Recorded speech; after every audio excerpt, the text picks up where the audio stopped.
that's how those questions work. So in English, when we see something that says where or when or why, even how, 这个问题都不用担心，他们都不是主词还是动词，他们都不是。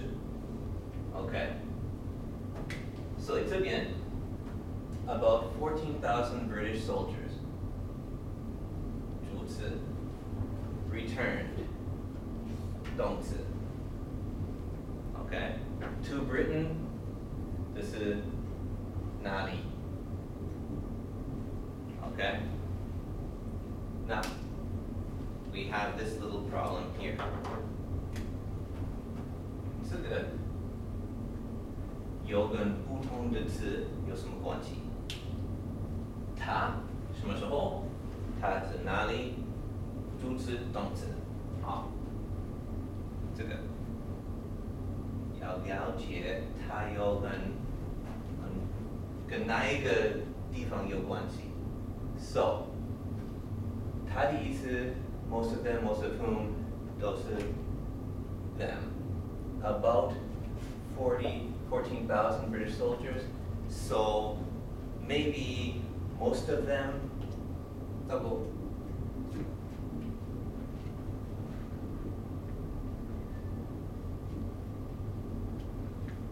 Most, say 13,000, right? So, which word makes the right relationship? And this is where this sentence is difficult. Because if we say most of which has to be related to another noun, another word in a sentence. So we could say, for example, most of which were wounded. Most of which were injured. All right. During the war, about 14,000 British soldiers returned to Britain, most of which were wounded. But we still have a bit of a problem because which, the closest idea to which is this noun here. About 14,000 British soldiers returned to Britain, which was where they were born, right? Which likes to go to the closest idea. Most of these words do. That's what relative pronouns do. They try to link to the closest idea. This needs a noun, this is a noun. So the meaning here doesn't work. Even if we do this, it's a little bit strange. If we say most of whom, we have the same requirement though. That whom requires another relative clause. Because what we're doing here with most of whom, this doesn't directly relate to them. If we have the word whom there, then we're expecting it to be an object. Could be an object of the preposition like of, but we're expecting it to go with a verb somewhere. So, about 14,000 British soldiers returned, and then we have most of whom. Most of whom were injured, were wounded. Most of whom learned to hate Americans. Most of whom never wanted to go to the States again. Most of whom were reluctant. Anything like that with a verb would be okay. So this one here has a similar problem. The advantage this one has is it can't be related to Britain. Okay. But we still have this need for this to have some kind of relationship, because here we've got a subject we need to have a verb.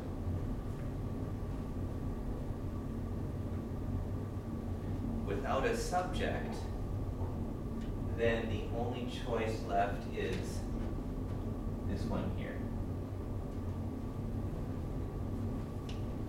Now, the way this works in the sentence, they returned to Britain in 1783. This is just a time now. They returned to Britain in 1783. So this becomes another when question. And when we have just a when question, it's just an adverb. 它是副词的意思。它的玩法真的没有很重要的，它的玩法没有很大的关系。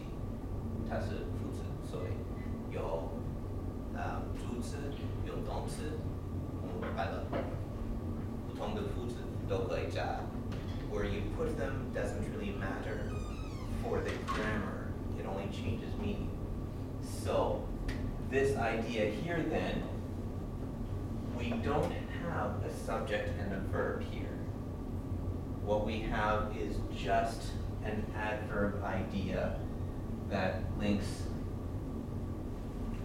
to our time question, and we're satisfied.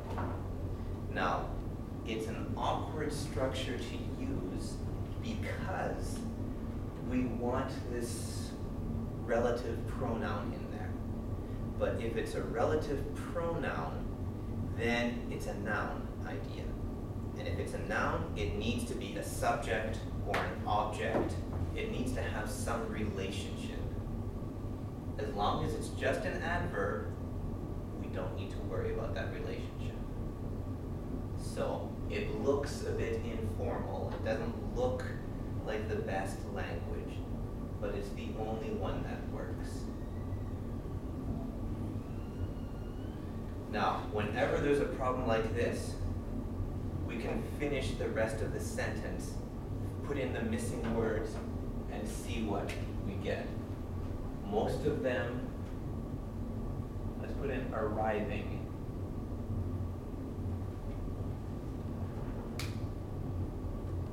About 14,000 British soldiers returned to Britain, arriving in 1783. That works. Arriving in so what we have now is an adjective idea that goes with our British soldiers.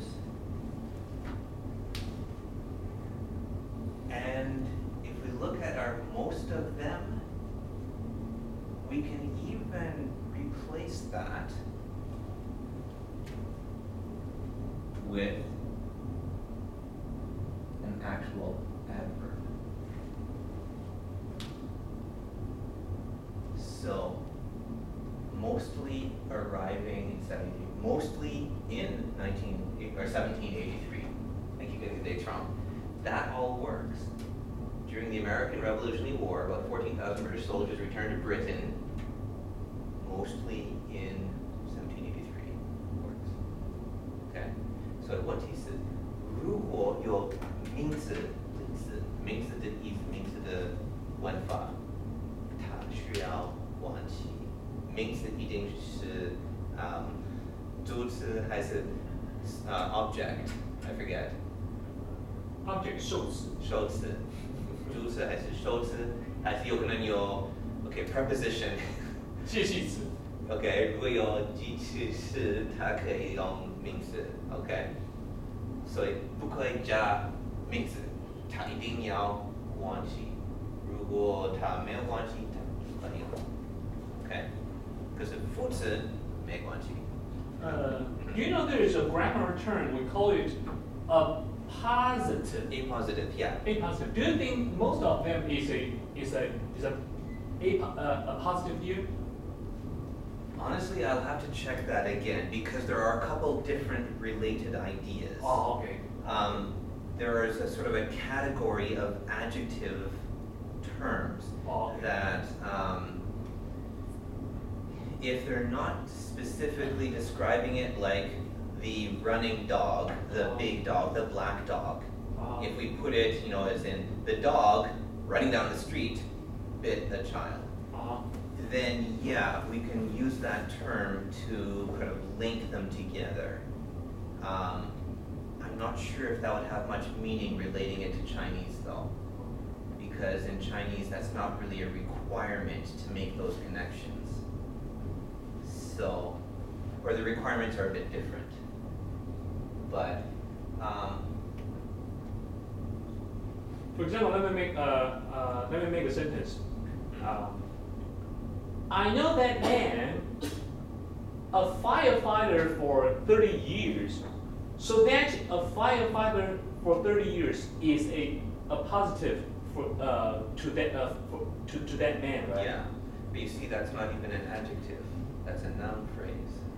So it's a noun phrase. Firefighter, right? So it's the same thing as if I say, "This is my friend, a teacher." Okay. Then a teacher is a positive, right? I believe it can be used that way. Yeah, I'd have to check that. Okay. But we use it in many, like my brother Paul lives in Canada. We can use that with nouns and with adjectives, but it doesn't describe adverbs typically. Okay. I believe. I could be wrong. But this is basically acting as an adverb. Okay. So the adverbs don't need that special descriptive term because they can just go anywhere. Okay. So, but yeah, that's why most of whom and most of which doesn't work. Those require their complete sentence to link into. Okay. She is a person who always speaks her mind. That's 比较简单. So, okay. We have a lot of idioms in every language, right? Now, idioms are always hard to learn properly, and you should never try to use them unless you really know them. A lot of textbooks try to teach idioms. It's a bad idea. Because, well, after 18 years in Taiwan, I still can't use 记者 properly.